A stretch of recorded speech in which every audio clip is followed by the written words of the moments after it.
break into the business on her own. Her folks had thought she was taking independence too far, but it had been important to Kit that she not ride on their coattails. She'd even taken the stage name of Devigny, rather than using the well-known and distinctive Ordaz Castile moniker. Noah, Fox, Abe, and David had come into the diner late one night while she was the only one on duty. At first, she'd been wary. Fresh off a construction job, they'd been dirty and dusty and, frankly, rough-looking.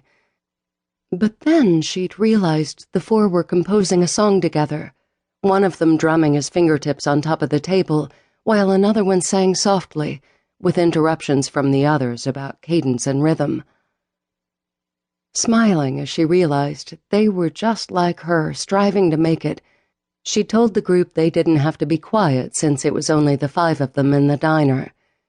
They'd grinned and asked her to be their audience, and she'd found herself listening to what would eventually become the group's second #1 single. Fox, Abe, and David she'd gotten along with from the start. Not Noah. Everything was too intense between her and Noah, too bright and sharp and demanding. She might have given in to the raw heat that shimmered in the air whenever they were close to one another, except that Noah changed women like other men changed t-shirts. In for a night, gone the next. 5 months ago, things had changed. Kit and Noah had become friends, and though they'd never so much as kissed, their relationship was the most intimate one she'd ever had. Her heart ached with missing him when they were apart. He knew her dreams, and she was starting to glimpse his, and they were slowly, beautifully, making their way from friendship to love. Maybe tonight they would finally share their first kiss. Her blood pounded at the memory of how close they'd come last time. She'd been able to count each one of his eyelashes, feel his breath against her skin, see the staccato beat of the pulse in his neck. A single inch and their lips would have touched. She might explode when that happened. She was so ready. Taking a deep breath as she reached his door, she didn't knock. He told her to just walk in.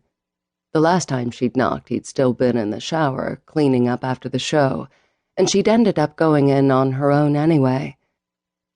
Kit felt her silly, goofy smile break through her self-control as she tapped the keycard on the doorknob to open it. When the door stayed locked, she looked down. "Idiot," she muttered, realizing she had to insert the card at this hotel. "You'd think you were 15 and about to meet your crush alone for the first time." Except that was exactly how she felt. Happy and excited and bubbling with love. Never had she felt this way about a man. She could see the promise of forever in Noah's eyes, and it captured her heart, her soul, held it prisoner. Chest tight with the emotions inside her, she pushed the door open.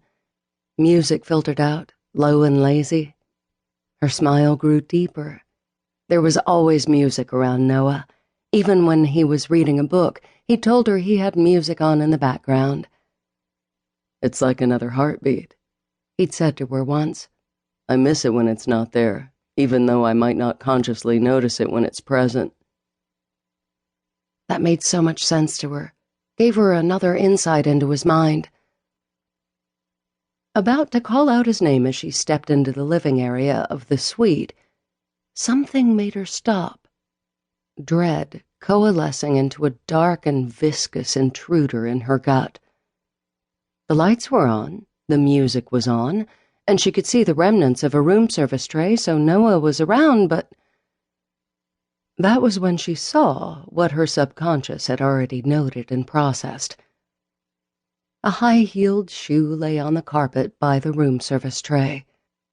The shoe glittered under the lights, sparkly gold with a 4-inch stiletto heel.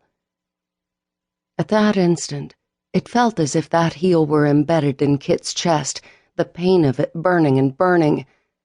She knew she should turn around and leave, but she couldn't. She had to know, had to be sure. Noah meant too much.